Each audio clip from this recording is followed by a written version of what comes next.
কোরআনের যে আয়াতের মাধ্যমে রোজা ফরজ করা হয়েছে, রোজা ইসলামের গুরুত্বপূর্ণ ফরজ বিধান ও ইসলামের পঞ্চস্তম্ভের একটি। ইসলামের যতগুলো বিধান সাধারণত সব মুসলমানের উপর করা হয়েছে, তার অন্যতম হল রমজান মাসের 30 দিনের রোজা। অন্যটি হল নামাজ। হে মুমিনগণ, তোমাদের জন্য রোজার বিধান দেওয়া হলো, যেমন বিধান তোমাদের পূর্ববর্তীগণকে দেওয়া হয়েছিল, যাতে করে তোমরা তাকওয়া বা আল্লাহ ভীরুতা অবলম্বন করতে পারো। আর যারা রোজা রাখার সামর্থ্য থাকা সত্ত্বেও রোজা রাখতে চায় না, যারা রোজা রাখতে অক্ষম, তারা এর পরিবর্তে একজন মিসকিনকে খাদ্য দান করবে। পরন্তু যে ব্যক্তি খুশির সঙ্গে সৎকর্ম করে, তা তার জন্য কল্যাণকর হয়।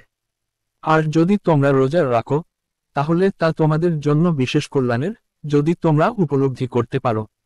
রমজান মাস, এই মাস পেলেই মুমিন মুসলমানের জন্য রোজা রাখা আল্লাহর নির্ধারিত বিধান। সুতরাং তোমাদের মধ্যে যারা এই মাস পাবে তারা যেন এই মাসে সিয়াম পালন করে, এবং কেউ অসুস্থ থাকলে কিংবা সফরে থাকলে অন্য সময়ে এর সংখ্যা পূরণ করবে। আল্লাহ তোমাদের জন্য যা সহজ তাই চান, এবং যা তোমাদের জন্য কষ্টকর তা চান না। এর জন্য যে তোমাদের সংখ্যা পূর্ণ করবে এবং তোমাদের সৎপথে পরিচালিত করার কারণে তোমরা আল্লাহর মাহিমা ঘোষণা করবে, এবং যাতে তোমরা কৃতজ্ঞতা প্রকাশ করতে পারো। সূরা বাকারা, আয়াত 183-185।